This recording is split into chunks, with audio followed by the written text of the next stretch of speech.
Hello friends, I am Dr. Satkala. Our today's topic is the 5 most important Canadian writers. In this lecture, I will explain the most 5 Canadian writers as well as their awards, their prize and their important works. So I request to all of you please like, share and subscribe to my channel. So let us start with the first writer. First and the most important writer that is the Margaret Atwood. Margaret Atwood जो है वो most important Canadian writer है. Margaret Atwood के बारे में बहुत सारे questions आते हैं एग्जाम्स के अंदर. इनके प्राइज के बारे में भी आता है कि इनको कौन सा प्राइज मिला, ये प्राइज कौन से कनाडियन राइटर को मिला. मार्गरेट एटवुड वुमेन राइटर हैं. इनकी अगर मोस्ट फेमस बुक्स की हम बात करें, वर्ल्ड वाइड नोन जो है एटवुड का फिक्शन की बात करें, वो सारे के सारे जो फिक्शन हैं मोस्ट ऑफ इनके that deals with women issues. Margaret Atwood की बुक्स जो हैं वो वुमेन रिलेटेड इश्यूज से हैं. कई बार ये भी पूछा जाता है मार्गरेट एटवुड की जो फिक्शन है that deals with man issues, women issues, social issues किस टाइप से. तो इनके मोस्ट ऑफ जो वर्क्स हैं that deals with women issues से डील करते हैं. मोस्ट इम्पोर्टेंट इनकी बात करें तो है द एडिबल वुमेन. 1969 में पब्लिश हुई एडिबल वुमेन जो है मोस्ट फेमस बुक है और फेमिनिस्ट पॉइंट ऑफ व्यू से बुक है. नेक्स्ट है इनका हैंडमेड्स टेल 1985. ये भी बेस्ट नोन इनकी बुक है, ट्रिलोजी का एक ये पार्ट है हैंडमेड्स टेल. तो ये इनके दो मोस्ट इम्पोर्टेंट बुक हैं, एडिबल वुमेन और द हैंडमेड्स टेल.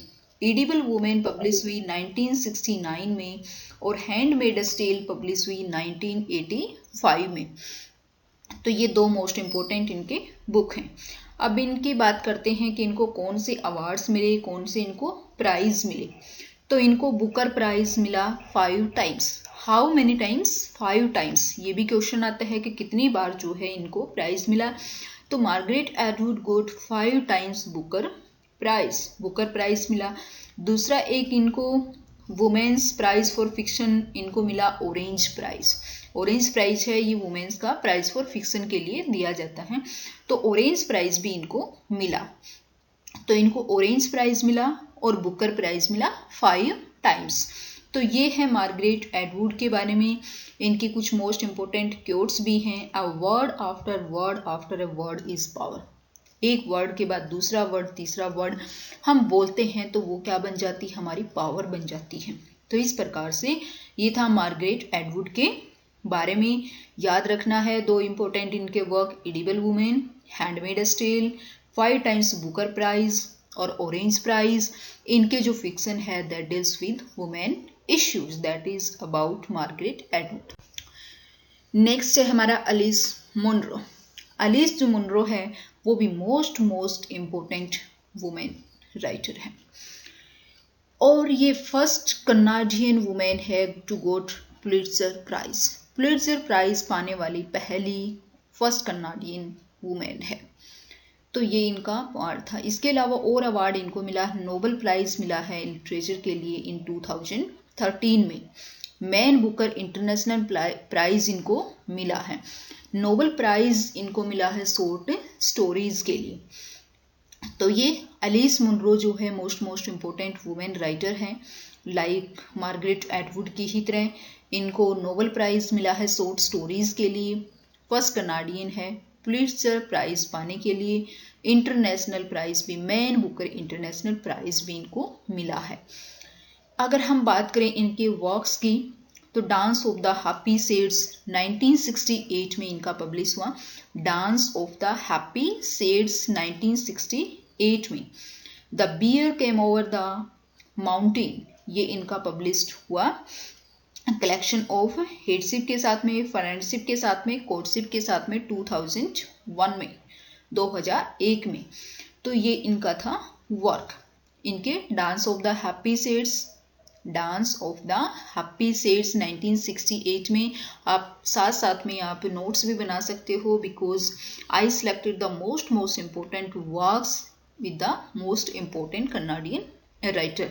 मैं एक्स्ट्रा जो इनके सारे वर्क्स वो नहीं बता रही, इनके जो मोस्ट इम्पोर्टेंट 2-2, 3-3, 1-1 जो वर्क्स हैं ओनली वही बता रही हूँ। इनको कौन कौन सा प्राइज मिला वही जो है मैं बता रही हूँ। तो इनके dance of the happy shades 1968 में कई बार ट्रियोलॉजी की भी बात होती है कि इसके साथ में और कौन सी 3 बुक को हम 3 बुक एक साथ में पब्लिश होती हैं तो उनको ट्रियोलॉजी बोलते हैं। तो ट्रियोलॉजी में भी कई बार एक बुक पूछ लेते हैं, दे देते हैं और पूछते हैं कि ट्रियोलॉजी में और कौन सी 2 बुक थी। तो इनका भी जो the bear come over the mountain ये ट्रियोलॉजी में पब्लिश हुआ था, कलेक्शन के हार्डशिप के साथ, फ्रेंडशिप, कोर्टशिप इनके साथ में 2001 में। तो ये था एलिस मुनरो के बारे में। इनको नोबेल प्राइज मिला, मैन बुकर इंटरनेशनल प्राइज मिला और पुलिट्जर प्राइज पाने वाली पहली कनाडियन थी। तो ये था इनकी। नेक्स्ट है माइकल ऑर्डसी। माइकल ऑर्डसी जो है उनकी हम प्राइज की हम बात करें तो बुकर प्राइज उनको मिला 1992 में। प्राइज कौन सा मिला? बुकर प्राइज 1992 में। बुकर प्राइज जो है कौन से वर्क के लिए मिला इनको? The English patient. English patient इनका इंपॉर्टेंट वर्क है, ये 1992 में ही पब्लिश हुआ था इंग्लिश पेशेंट, और इंग्लिश पेशेंट के साथ में ही इनको बुकर प्राइज मिला 1992 में। सेम ईयर ये इनकी बुक पब्लिश हुई और in the same year got the Booker prize. उसका है दूसरा है गवर्नर जनरल अवार्ड इनको मिला। ये किसके लिए मिला? फॉर अनिलस गोस्ट 2000 में। गवर्नर जनरल अवार्ड इनको मिला फॉर अनिलस गोस्ट के लिए 2000 में इन्होंने लिखा था। तो माइकल ऑर्डसी का जो है इंग्लिश पेशेंट जो है ये वर्क इनका इम्पोर्टेंट है, ये बहुत बार एग्जाम में पूछा जाता है। Who wrote the English, who is the writer of the author of the book the English patient. तो Michael Ondaatje who is the author of the English patient 1992। तो ये था माइकल ऑर्डसी के बारे में। प्राइज इनको मिला है बुकर प्राइज इंग्लिश पेशेंट के लिए, और गवर्नर जनरल अवार्ड इनको मिला है अनिलस गोस्ट के लिए 2000 में। और नेक्स्ट हम चलते हैं की तरफ। नेक्स्ट है लूसी मॉड मॉन्टगमरी। ये जो है लूसी मॉड मॉन्टगमरी है 1874 में ये जन्मी थी, 1942 में इनकी डेथ हुई थी। इनका मोस्ट इम्पोर्टेंट हम प्ले का बात करें तो है एने ऑफ ग्रीन गेबल्स।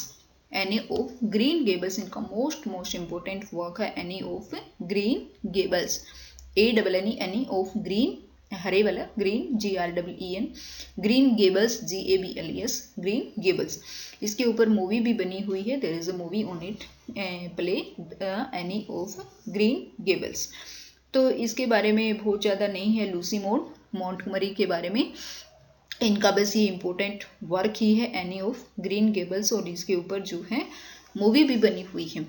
इनकी कुछ इम्पोर्टेंट क्योट्स भी हैं, तो इम्पोर्टेंट मैं सारी क्योट्स यहाँ पे नहीं बताती हूँ क्योंकि इम्पोर्टेंट वर्क और ज़्यादा इनके बारे में कौन सा प्राइज इनको मिला, कब मिला, किस वर्क के लिए मिला और कौन सा इनका इम्पोर्टेंट वर्क है, तो इससे रिलेटेड ही।